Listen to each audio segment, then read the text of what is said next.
What's the saddest episode of the season? 7. Yeah, okay. I'm gonna 7. Okay. Okay? No further comment. No further comment. I love a good show. We have news. We have updates. Despite the fact that the finale is still 3 weeks away, Russell T Davies has come out with a very, very intriguing synopsis for the reality war. Also, some of you are probably wondering what on earth was going on last night. If you're on Doctor Who Twitter, I think it hit some of Doctor Who Instagram, and we did a little live stream. There were loads of rumours and potential leaks going around, and there was talk about this morning all the tabloids were going to have a big Doctor Who story, which, well, the morning came, and alas, there was no story, but I'll explain a bit more of that and we can discuss that toward the end of the video. There's been so much speculation and rumour on Ncuti Gatwa leaving the role, or a multi-Doctor finale. But if we go right back to some of the interviews given at the start of this season, Ncuti has been saying that we are going to explore more Time Lord stuff, more backstory to the Doctor, which I'll just play you a little clip, but bear in mind while I read this synopsis how this clip might tie in. Find out new things about them, new aspects of like Gallifreyan history, Time Lord history, and that's always like really golden nuggets that you receive. Yes, no, this I don't know what I can say. Yeah, this season we do learn more about the Doctor's past. The official Doctor Who page tweeted out, "Set your watches for a global simulcast of the epic Season 2 finale. The reality war will premiere on the 31st of May on BBC One, BBC iPlayer, and cinemas in the United Kingdom, and obviously it'll be simulcast onto Disney Plus where available." So this is, other than the potential moving around of time slots for the Eurovision Song Contest episode, this is the only time this season that Doctor Who will not drop at 8 AM in the United Kingdom. I think it's going out at roughly 7 o'clock. We'll read the article and find the exact time, but I think it's 7 o'clock UK time. Most of America's like 4 hours behind us, right? For Australians, though, I think this is going to be dropping like in the early hours of the morning, so sorry for you guys. My thoughts are with you at this difficult time. Everybody's been speculating because of this desire to simulcast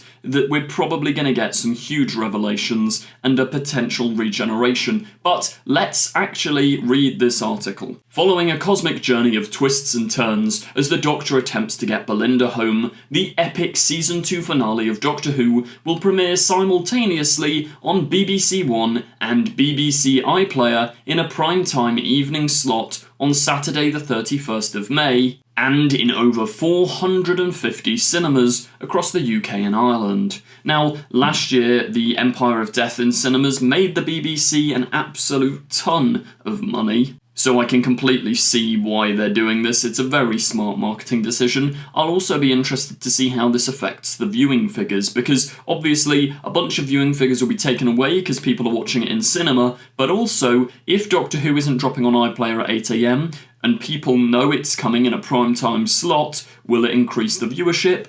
Only time will tell. Titled The Reality War, fans across the globe will be able to watch all together as the Doctor faces one of his most terrifying and monumental battles to date in an extra special length episode. So that's the other big piece of news here. It's not just 45 minutes long. They haven't said whether it's feature length, and the lack of saying feature length makes me think it's probably going to be just under an hour or so, or maybe it's going to be an hour long. Maybe the additional time on this is added from the reshoots done in early this year, or maybe it was always planned to be a huge epic. Whatever the outcome, I'm excited. Before we read this synopsis, there are minor spoilers here, so you may want to dip if you don't want to know anything. I'm surprised they released this because it doesn't give away the ending of the reality war, but it gives you little hints. There's your warning. Russell T Davies, showrunner, said, "The Doctor is doomed. Belinda is lost. Ruby is trapped. Unit is powerless. The unholy trinity rule supreme."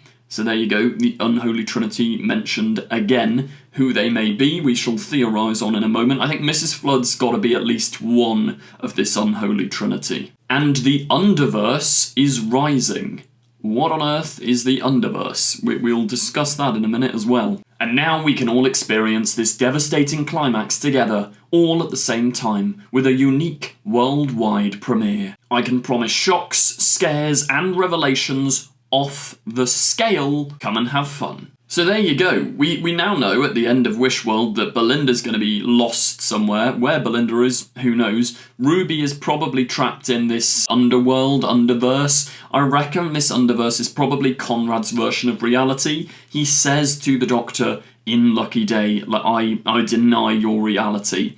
And I reckon Conrad is going to be fueled by the Doctor saying he'll amount to nothing into bringing his own reality into existence. So in Wishworld, Conrad and Mrs. Flood, who we saw team up, are gonna somehow get their wish granted, or Conrad's wish granted. If Mrs. Flood is some sort of god or Time Lord with godlike abilities, she may be able to grant Conrad's wish. Villains like the Trickster or the Black and White Guardians, they have a similar sort of logic to them, or even the Toymaker. It's established that the gods in this universe have to play by the rules of fair play, so perhaps Mrs. Flood grants Conrad's wish, which creates this underworld. I keep saying underworld, underverse. I don't think that's an established thing within Doctor Who canon already, but maybe it is. I don't know everything about the expanded media, so if anyone, nothing's immediately jumping out to me, but if I'm forgetting something or anyone in the comments knows anything about an underverse within the Doctor Who universe, that verses, too many verses there,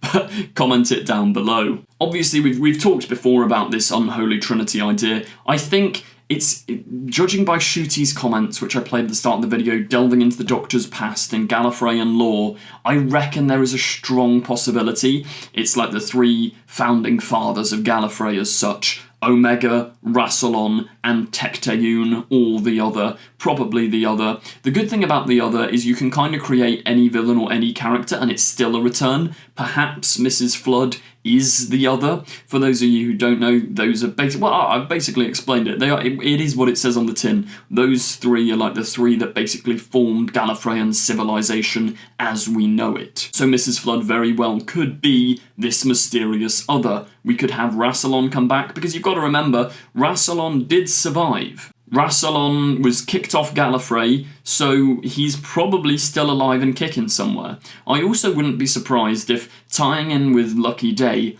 Conrad's wish is to make himself a Time Lord, because although when he gets older he goes down that sort of right-wing rabbit hole conspiracy route, he did look up to the Doctor as a kid, so who's to say that Conrad won't want to make himself like the Doctor, make himself a Time Lord, make himself one of this unholy trinity? It could be Mrs. Flood as the other, Conrad puts himself as a new ruler of Gallifrey, then you have possibly Rassilon or possibly Omega. There are controversies about whether the BBC actually have the rights to Omega anymore. I reckon with Disney money they could get him. But we'll just have to wait and see. What do you think the unholy trinity is? Let me know in the comments. I also wonder whether the Jo Martin fugitive Doctor will be making a return. I think it's incredibly 50-50, because would you have her character literally, she basically looked into the camera and went, guys, I'm coming back at some point in the story in the engine. Would you get all these promo shots for what was just a 10-second bit? Who knows? Perhaps. But yeah, I'm incredibly intrigued, incredibly excited.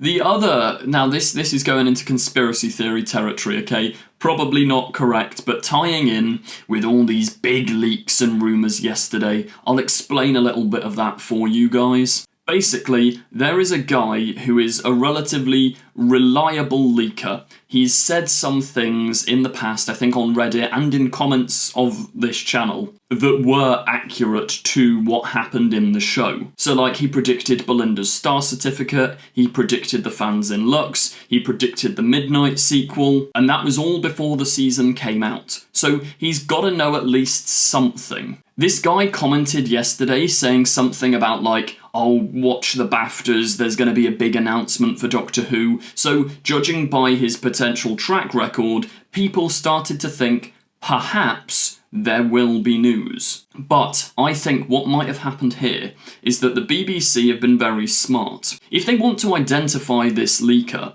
they could have told him a preposterous story like some of the things that I was hearing yesterday. And they could have told a bunch of people on the production crew different silly stories to find out who the leaker is. Like they've created a fake leak from within inside to catch out a real leaker. And I think the good thing with this as well is that no one knows what's going to happen now, because the fact that this guy was thought to be reliable, but ultimately his talk about the BAFTAs was wrong, the finale could kind of go in any which way. Russell did talk as well a couple of years ago about potentially putting out fake leaks and stuff. And with kind of like the Sutek reveal being a little bit, not spoiled, like we didn't have official confirmation, but we kind of knew last year, maybe Russell and team are putting out deliberately fake things, so a lot of the things you've been reading may have come from a place of truth, but ultimately been wrong or deliberately misdirects to throw people off. So all of these whisperings about the 16th Doctor having been cast could just be lies. Like, it could be wrong. It could be an intentional way of the BBC figuring out who is leaking this information. Because something like the casting of the 16th Doctor, I don't think they'd go round spreading to many people. It's probably, if there is a 16th Doctor cast, probably only known by a very tight-knit group of people. So they could use that as a potential fake identifier to see where these leaks are coming from. And all that talk yesterday about it hitting tabloids, maybe the tabloids realised it was a lie. Or maybe all of that was just a hoax. Because the tabloid stuff, I don't know where it started, but everybody on Doctor Who Twitter for about 2 hours was going, oh my gosh, there's going to be these big leaks, but they didn't really happen. And the leaks that I did hear were just absolutely preposterous, like ridiculous. But only time will tell. I hope you did enjoy this video. As ever, if you want to keep up to date with Doctor Who news, reviews, etc., subscribe to the channel, turn on the notification bell, drop a like, etc. It's all really appreciated. You can check out the Patreon if you want exclusive content and early access to new podcasts and a couple of videos. Really appreciate you all. Thank you very much, and goodbye. Don't forget to click below and subscribe to the official Confused Adipose YouTube channel. I will destroy you! She's not seen a single episode. No, I've watched your episodes. Keep these sonic screwdrivers. What else am I saying about the film? Don't watch this one.